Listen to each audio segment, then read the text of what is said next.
Hi friends, this is Khushbu Chawla, NLP coach.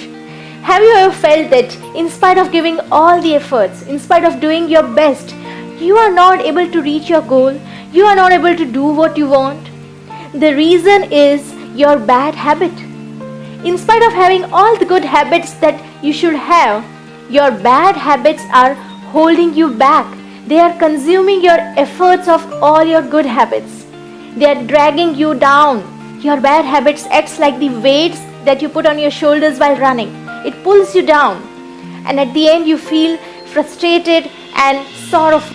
The world is being telling that focus on the positive things, focus on what you should do, focus on all the things that you need to do to get what you want. But let me tell you something different. Focusing on what not to do makes all the difference. Yes, today I am going to tell you that how your bad habits are holding you back from reaching your goals. Imagine a person going to gym every day, 365 days in a year. He never misses out a single day. He follows all the routines, all the exercise that his trainer gives him. But still, at the end of the year, he has not lost his weight. The reason is, every day when he returns home from the gym, he feels that he has done enough workout, so he deserves a treat, and he eats 2 to 3 donuts. This bad habit of that person doesn't allow him to reach his ideal weight. His all efforts are in vain, his all time spent in the gym goes in waste due to his bad habit of eating donuts. This way, your bad habits may be holding you back. You may not be aware of such habits. We focus on the things that we need to do. We learn new things. We develop new good habits. But we forget to eliminate the things that sabotage our efforts. Some people say that I'm sabotaging myself. They have that problem. But sometimes we are not focusing on the things or our weaknesses that are sabotaging our efforts. There are a few bad habits that you need to get rid of to become mentally strong. And when you develop such mental strength, then that will help you to solve life's any problems, whether big or small. So let's get rid of the unwanted habits that we unconsciously develop due to some other reason. That doesn't matter. But we are going on a path to become mentally strong. Your certain type of behavior, thoughts and feeling is holding you back. It acts like the heavy weight that you carry on your shoulder while running. You'll feel so heavy that you'll not be able to speed up. These heavy weights are your bad habits. You are as good as your worst habits. Today we'll be talking about one such kind of worst habit that people have and due to which they are not able to perform their best. That is self-pity. Self-pity is the feeling of sorry for yourself. If you feel sorry for what all has happened to you, you have caught yourself in a self-pity trap.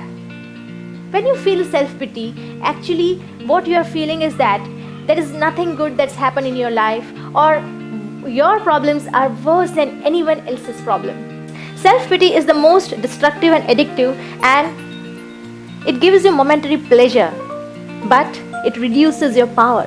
It reduces your mental strength. We all go through good and bad things in life, but dwelling on your sorrows and misfortunes is self-destructive. You may think that you are separated from the reality for a moment, temporarily, but that is in a long way making you separate from your own strengths. If you have a habit of self-pity, then you feel that your problems are greater than anyone else's. You always feel that there is no one in this world who can truly understand you. Every day, each day you feel that your problems are being added up. You also try to withdraw from social gatherings and leisure activities because you want time to sit at your home and think about your problem. Focus on what all is bad in your life instead of focusing on whatever is still good. Slowly, when you start feeling more and more sorry for yourself, you will be drained out of all your energies. Your mental strength will degrade day by day. The consequences of self-pity are that you'll not be able to focus on what's good. Your relationship with other people will suffer. When all your energy is focused on your self-destruction, you'll not be able to give your best. You'll not be able to perform well. And this will make you face more sorrows and failures in life. You'll not be left with energies to deal with other kinds of emotions like anger, hatred, resentments, frustration, because you will develop a habit of focusing on what is wrong. So get rid of this habit of self-pity and try to save your energy from being wasted in self-destruction and focus it on self-development. Along with the new habits and good habits that you develop, also keep a check on the bad habits that's holding you back. Getting rid of what's stopping you from your way towards your happiness and goals is the first step. Identifying your bad habits is like an energy saver. You can reach faster towards your goal. You can focus all your energy at good things. You can come out with flying colors in life and get what you want. Thank you and have a good day.